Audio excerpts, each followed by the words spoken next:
കണ്ട പരിചയം പോലും കാണിക്കില്ല. അള്ളാന്റെ കോടതിയിൽ നമ്മളൊക്കെ കഷ്ടപ്പെട്ട് വളർത്തുന്ന കൂട്ടി കൂട്ടി വെക്കുകയാ. മക്കൾക്ക് കൂട്ടി വെക്കുന്ന വാപ്പാ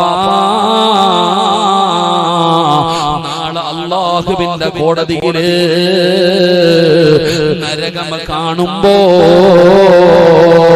മക്കള് പറയുന്നു, അല്ലാഹുവേ അല്ലാഹുവേ എന്നെ നരകത്തിൽ വലിച്ചെറിയല്ലേ അല്ലാ,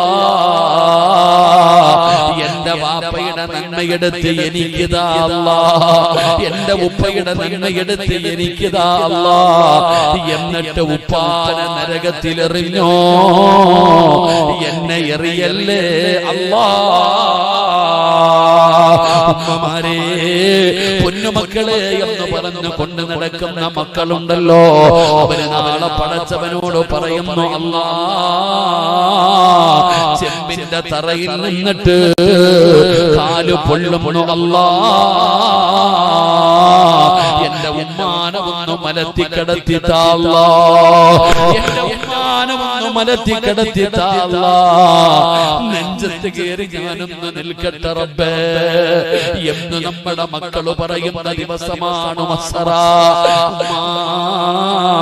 മയ്യത്ത് കൊടുപ്പിക്കാൻ അറിയില്ല, പടച്ചവനെ നിസ്കരിക്കാൻ അറിയില്ല, ദുആ ചെയ്യാൻ അറിയില്ല, ഖുർആൻ ഓതാൻ അറിയില്ല, പള്ളിപ്പറമ്പിൽ കിടന്ന് യാചനയാ.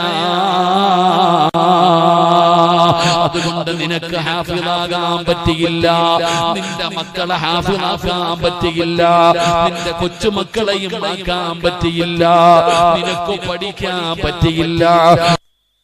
22 ഇവിടെ പഠിക്കുന്നുണ്ടല്ലോ, 22 മക്കൾ ഇവിടെ പഠിക്കുന്നുണ്ടല്ലോ. ഒരെണ്ണത്തെ നിനക്ക് ഏറ്റെടുത്തുകൂടെ? ഒരു പൊന്നുമോനെ നിനക്ക് ഏറ്റെടുത്തുകൂടെ? മോനെ എനിക്ക് വേണമടാ നിന്നെ, ഉപ്പാ നിനക്ക് അല്ലാഹു തരും. നാളെ കോടതിയിൽ നീ നിന്ന് കരയുകയാണ്. ഉപ്പാന് വേണ്ട, ഉമ്മാന് വേണ്ട, കൂടപ്പുറപ്പിന് വേണ്ട, ഭർത്താവിന് വേണ്ട, മക്കളക്ക് വേണ്ട, നിന്നെ ഒരാൾക്കും വേണ്ട. നീ നാളെ അല്ലാഹുവിന്റെ കോടതിയിൽ നാണം കെട്ട് നിൽക്കുമ്പോ ഒരു മകൻ വന്ന കയ്യിൽ പിടിക്കുന്നു, ഉമ്മാ വാ ഉമ്മാ വാ വാപ്പാ, നിങ്ങളെ ഞാൻ കൊണ്ടുപോകാം.